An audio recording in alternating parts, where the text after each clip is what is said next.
Let's start our introduction to BPMN 2.0 basics by looking at the question, what is BPMN? BPMN is first and foremost a graphical notation. This means that a BPMN model is a drawing of a business process, but it's not just a drawing, all the symbols also have a meaning, which means that the drawing comes with semantics. The BPMN specification defines graphical elements like boxes and arrows and circles, but also defines a number of rules that you can use to combine these symbols into a process description. All the symbols also have a meaning, and this is the semantics that are defined. So, BPMN offers a comprehensible and rich semantics to describe business processes such that you obtain an executable implementation of your business processes from the description. For example, let's look at the start event as a concept. We have a notation for this concept. You see the green circle with a thin line. That's a notation for a start event. And then there are rules. A start event is a circle that must be drawn with a single thin line, so not a thick line, but a thin line. You cannot use a double line either. A start event can only have outgoing sequence flows because it starts something, so nothing can enter a start event. And the use of a start event is optional. So these are examples of rules that come along with the symbol of a start event. And then in terms of semantics, a start event denotes the trigger that starts a process. So you can see immediately that BPMN is not a pure graphical notation. The notation consists of three basic shapes: boxes, circles, arrows, diamonds, and all of these shapes come with a number of symbols you can put inside the shape, and in this way you obtain a total of 52 or more graphical elements. Next to the symbols, BPMN 2.0 also has a formally defined execution semantic. So all the symbols come with a definition of what this means for the execution of the process. And so therefore the graphical drawing of your process can be mapped to the business process execution language. And this means that BPMN 2.0 underneath is or has an XML language for executable process design. Furthermore, BPMN 2.0 is also able to handle complexity. It allows to describe sub-processes and expand and collapse them within a main process. And also all the symbols and basic shapes come with a lot of invisible attributes. So for every symbol, you can ask to visualize the attributes that are usually not drawn graphically, but you can ask the tool that you use to draw your BPMN diagram in to show the attributes that come along with a symbol, and you can then give values to these attributes. So for example, for an activity, you can define that it is a looping activity, and then in that case, you can add the condition, the ordering, whether it's parallel or complex, and you can add a flow condition to that activity. If you go to the BPMN standard definition, in the introduction you can read the following. This specification represents the amalgamation of best practices within the business modeling community. And it's indeed an amalgamation in the sense that BPMN has been defined while there were already a number of other process description languages like Petrinets, like activity diagrams, like IDEF0 charts, and so on. And what BPMN did is it brought together the best of the different definitions into a new language that has now become a standard. And so what can you do with this language? Well, you can define the notation and semantics of collaboration diagrams, process diagrams, and choreography diagrams. So there are three diagram types, but in this course I will only deal with process diagrams. So the intent of BPMN is to standardize a business process modeling notation. Rather than having 20 different notations, you get one standard business process modeling notation in the face of the many different modeling notations that exist and viewpoints that exist. And in doing so, BPMN will provide a simple means of communicating process information to other business users, process implementers, customers, and suppliers, because it provides a common language. And so different people can now speak the same language to exchange with each other what a process is and how it should be implemented. There are 3 basic types of submodels within an end-to-end BPMN model. Process orchestration is the first subtype of model, and this includes private, this means internal, non-executable business processes. By non-executable, we mean that it's a high-level description, and so it gives you a general description, but not enough elements to be fully executable. So if you expand and refine that description, you obtain private, internal, executable business processes. And then you also have public processes. If you take, for example, the process of obtaining a loan at a bank, what you can see as a customer for this loan process is the public process. Now, internally into the bank, there are also additional steps, for example, concerning the decision whether or not to grant a loan to a customer. If you describe this in full, you obtain the private process.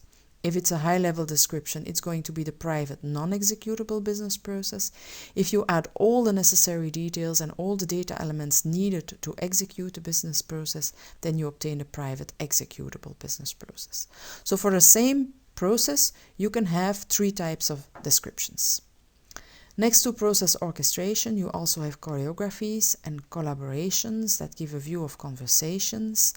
But as explained a minute ago, in this course we will only describe processes and we will not deal with choreographies and collaborations.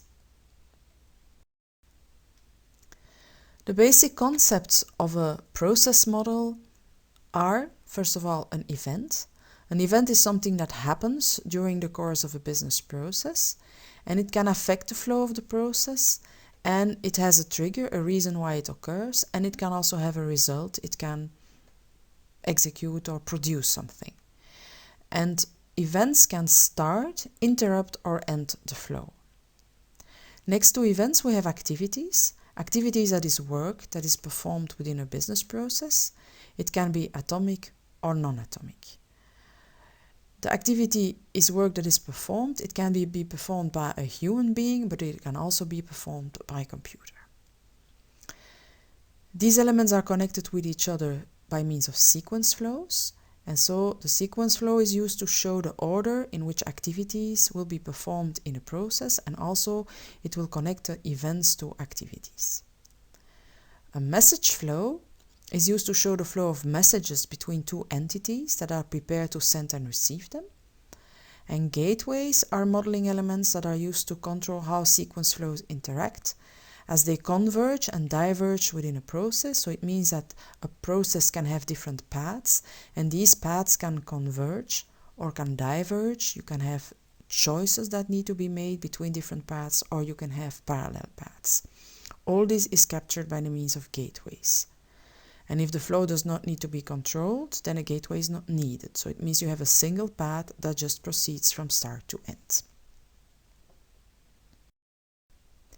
Here you can see an example of a process diagram.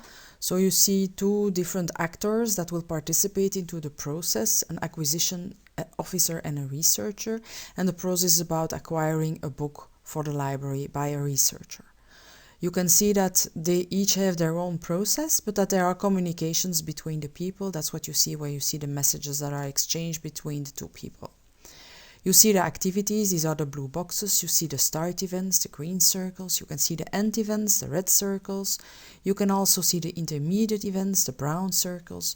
You can see the gateways. For example, at the level of the acquisition officer, you see that after check for presence in the catalog, the process can split into 2 different paths. Either you notify the requester of duplication, or if there is no duplication, you order the book from the editor. Then you see new gateways. In this case, this is a parallel gateway that indicates that 2 things need to be done in parallel, and so on. All these symbols will become clear throughout the different lectures on BPMN. So if we summarize, BPMN is a notation. It offers a standardized set of symbols with precise semantics and rules on how to combine the symbols. And you can compare that to a dictionary in combination with grammatical rules. So your symbols, the list of symbols is your dictionary, and the rules to combine your symbols is the same as grammatical rules that tell you how to combine words into meaningful sentences.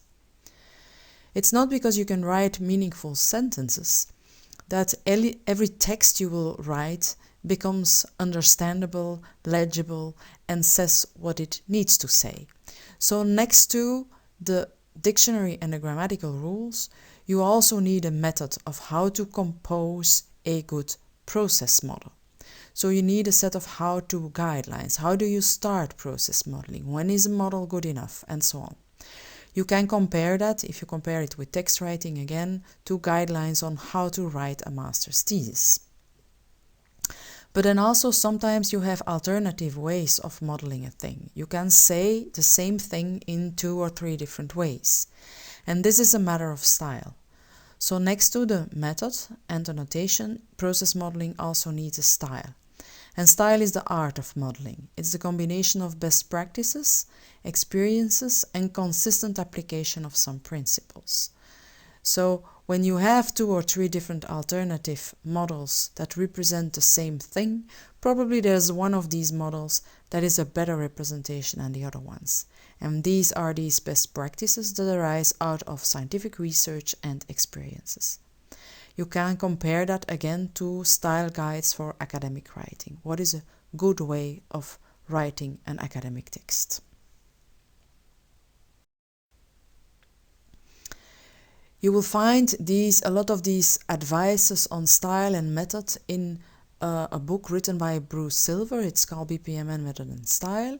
And he makes a distinction between 3 levels of, say, describing a process, so 3 levels of BPMN. He calls the first level is a kind of high-level BPMN, where you use only a limited set of symbols and you do some kind of hierarchical top-down modeling effort, and your main focus is on understanding and handling complex real-world processes and making some a human understandable description out of these processes. The focus is describing the business. This is not enough, so it means you will have to expand those descriptions, and that is what he calls level 2, analytical BPMN. It means you will make use of the full palette of symbols, and you will incorporate all types of events, and for example you will also deal with exception handling. While in the first level you will use what we call the happy path, you will assume that everything always goes well. In analytical BPMN you will do an analysis of what can go wrong, what exceptions can occur, and how you need to deal with those exceptions. So this kind of description will also emphasize consistency and technical meaning of shapes. So it needs a very precise way of describing processes. And why do you do that? Well, because you want to develop a shared meaning between business and IT. You are going to even the path to an executable business process description that is ready for implementation. So you will refine your level 1 process description until you have sufficient detail to be useful for implementation with information technology. The third level is executable BPMN. So there you will use the XML language underneath BPMN and you will expand it fully until you have an implementable and machine executable description of your processes, but that will be out of scope for this course.